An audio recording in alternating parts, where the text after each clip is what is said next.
Bismillah ar-Rahman ar-Rahim, alhamdulillah, wa salatu wa salam rasulillah, sallallahu alayhi wa sallam. People ask me, man, how are you ever going to get married? Getting married is so difficult. Everyone is so scared. Gamophobia, it's like fear of marriage. We cannot. It's too difficult. Why not, brother? I don't have the means. Okay, let's address this issue. I don't have the means. Okay, I'll address other, in short videos, other reasons why people delay marriage or they don't want to get married. Everyone wants to get married, supposedly, but they have this amazing, perfect idea of how it should go. Not just the marriage, but how it should lead up to the marriage and the marriage into it and so on and so forth. So one of the common excuses that we get is that I don't have the means, right? So people are addicted to porn, delaying marriage, being in their 30s, committing zina, suffering, being in depression even, anxiety and so on, because they're saying, I can't. My parents won't allow me. I'm 30, but they're saying you're not ready. Oh, I'm a woman, I'm 30. My parents say you're not ready. It's like, I'm 30. When am I going to be ready? Exactly, that's the question. When are you going to be ready? So what are some of the solutions? I always advocate for early marriages. People get upset. They get super upset with me. Brother, this is not good. They should continue their education. They should finish their education. I'm like, okay, so they finish their bachelor's, then they have to do master's. They finish the master's, then they have to do PhD. If they don't, they finish their bachelor's, then they have to get a job and they have to get this and this and this and an apartment. Anyway, they marry by 30. What do you think they're going to do by 30? Fasting Monday and Thursday, everyone? MashaAllah, inshallah. But the reality is that doesn't happen. So they get upset with me when I say marry as young as possible. But again, the objection comes in, well, they don't have the means. I don't have the means to get married, brother. Okay, what's the means? So what is the solution? I like to give solutions. What can a community in the West or in the East or anywhere, do as a community? See, the problem is with us that we leave people to themselves. Allah says, وَتَعَاوَنُوا عَلَى الْبِرِّ وَالتَّقْوَى. وَتَعَاوَنُوا. Come together, participate, cooperate in bir and taqwa. What more bir and taqwa do you want than establishing the marriage and the foundation of the ummah? So we're not doing that. We're leaving the youth to figure it out for themselves, or just one family member or whatever. So what is a solution? You're talking about the problem? Bring the solution. All right, so the solution, I know people are not going to be happy, but it works. Okay, you can make the nikah. You don't necessarily have to move in right away. You can be halal with each other. There's a lot of benefits. You can be intimate, you can be together, you can have weekend outings. You have someone that you feel, that you love, and your heart is attached to. It will help you to focus, it will help you in your studies, it will help you in so many things. Do a nikah first. Don't have to do the moving in right away. Oh, brother, it's not good. You're already living with your parents. Let the girl still live with her parents, and let the brother still live with the parents. The parents agree. This is an agreement. You put a deadline or some kind of, timeline, and let them do it, man. You're saving your children. The same people who come to us for counseling with addictions, with so many problems, are the same people that could have been saved a bit earlier if they would have had someone. Because in the end, they say, how can I stop, brother, this addiction? Or how can I stop pornography? It's like, how can you stop eating? It's a primal instinct. This is something that's built in you.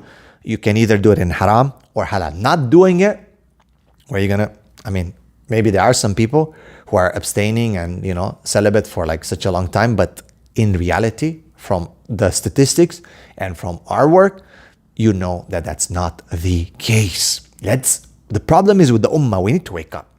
We need to start dealing with al-fiqh al-waqiyah. Okay, the fiqh of reality, of what's on the ground as well.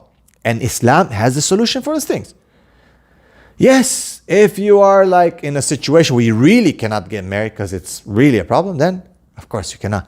But most people have some form of house.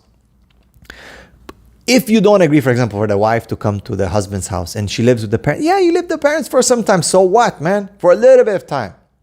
At least you're in halal. As opposed to, masturbating or watching porn or committing zina or going to massage parlors or I don't know what kind of weird stuff that comes to us through counseling. SubhanAllah, sometimes you're like, man, what is going on? And you ask him, well, why? But I cannot get married. It's too difficult. I cannot resist the temptation. I cannot resist. Oh, brother, you should. Of course, we can give them a long lecture about taqwa and this and that. And yes, that's true. But in the end, the reality is the reality. People have needs. And our ummah is not addressing these needs. The Prophet ﷺ told the people, if you cannot get married, fast. But if you look at the actual what happened, those people fasted, but then they got married. Those people had certain ways of committing to the marriage that was a bit simpler. In the end, the people are marrying. People are not just fasting all the time. People are not just celibate at the Prophet ﷺ, the Sahaba. And the Prophet ﷺ did not encourage that. He encouraged nikah. And the Sahabas got married. And they got married early. So you understand the reality of what the Prophet, the context. All right? So this is the solution. Get your kids to get married. Make the nikah first. Do the walima or ruksati, or whatever you want to call it, after. Later maybe, no problem. But at least they are married. Move in together later. But at least they're married, man. They are married. They can be in halal. Can they be intimate? Yes, they can. It's halal, man. That's why it's called nikah. Let them marry. Let them get together. This is the solution. If you cannot live separate, okay, bring the wife to your parents' house. Live under, give a room, man. What's the big deal if you're going to do that as a parent? Is it going to take something away from you? That you help your son to get married or your daughter? And you brought the wife or the husband into the house for some time? Yeah, it's not the best solution. It's not the easiest thing. But at least you're married, man. At least you're halal. You can focus. You don't have to worry about, conditioning yourself on some kind of haram thing for 10 years till you can get married, or you have to afford, to live in a house or some apartment by yourself. Let's look at reality, man. Not everyone can afford these days. Most people not be able to afford. Does that mean we cannot get married? There are other ways around it. We need to find halal ways around the blocks that are put forth by society. These high standards, all these requirements are not put in by Islam. Okay? They're put by society and demands and standards that are built by, sadly, those people who could care less about marriage. But the community has fallen into this trick of like, no, he's not ready. He's not ready. When is he going to be ready? What, there's going to be a clock that says, ding, he's ready? No. See, it's very, very wrong. So this is one situation. Or let them live still with their parents, no problem. But at least they can meet on the weekend. Maybe they can go to a hotel on the weekend or something, spend some nice time together, go for a trip. You can, hold hands. You can go outside to a park. You feel like you have someone, man, as opposed to I'm telling you, people are depressed. I had a client today, and after listening to them for about 30 minutes, I said, you know what you need? You need a husband to love you, to be with you. You need love. That's your solution. There's nothing wrong with you. You just need someone. You need companionship. And this person is depressed. They're getting to depression because it's not natural to be alone, not to have someone who loves you, not to be intimate, not to be with. It's not natural.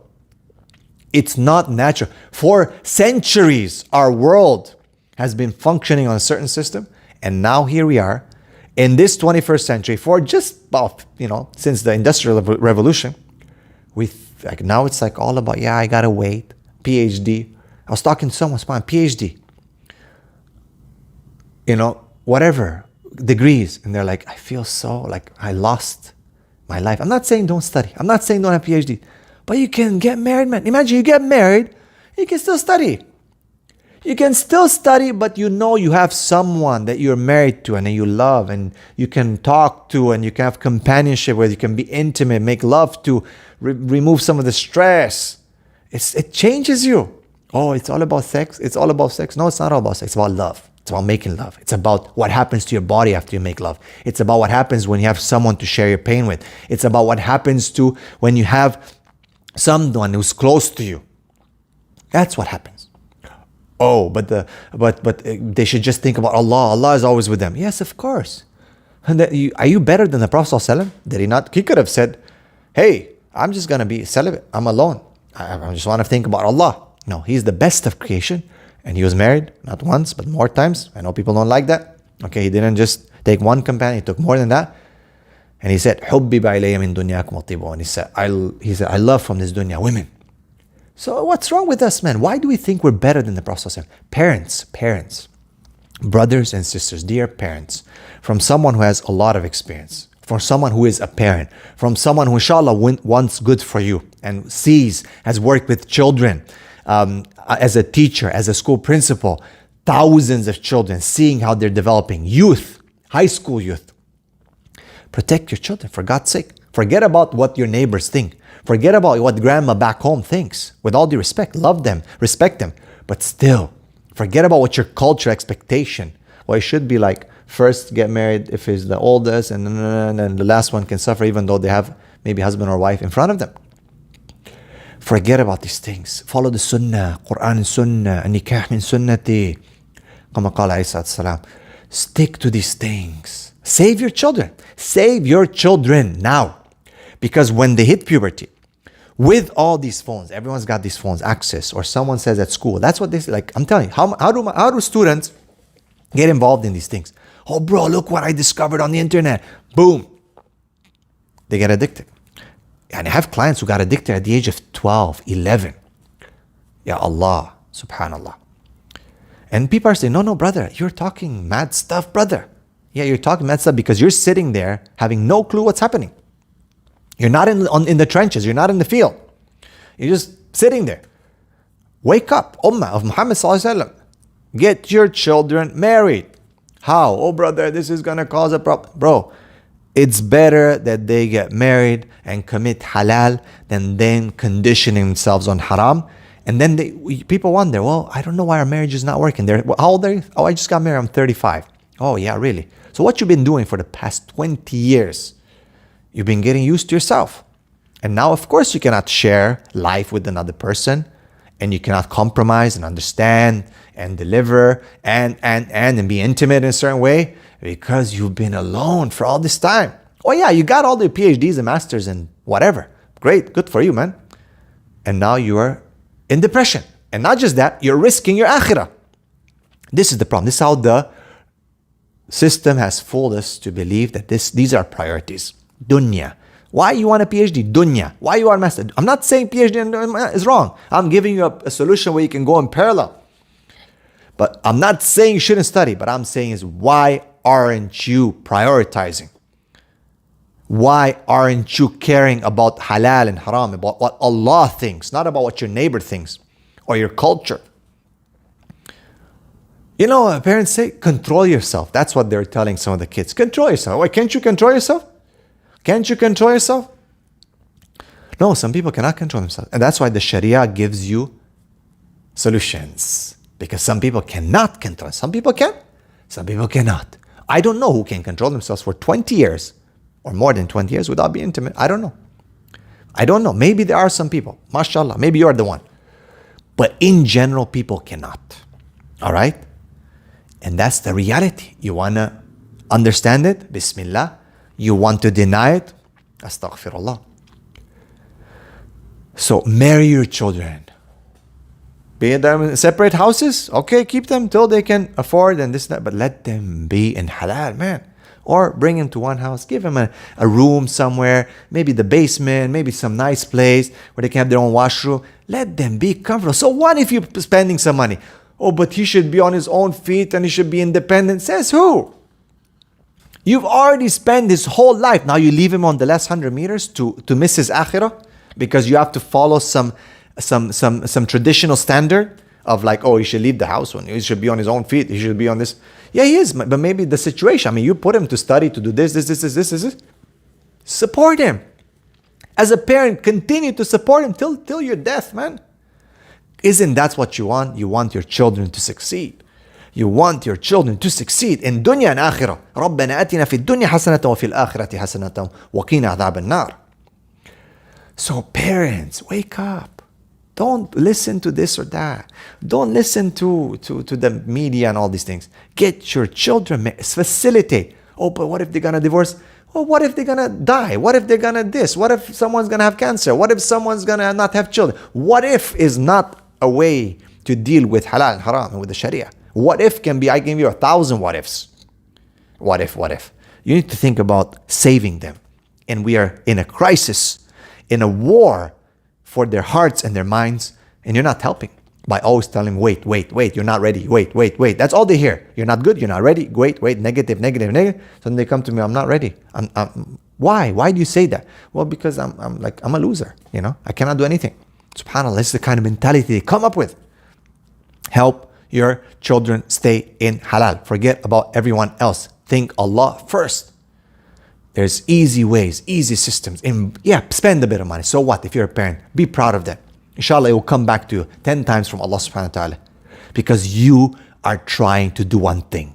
And no one will be abandoned by Allah and rizq or anything when they're trying to uphold the halal. It is not. It's a promise from Allah that He will support them. So, what's up?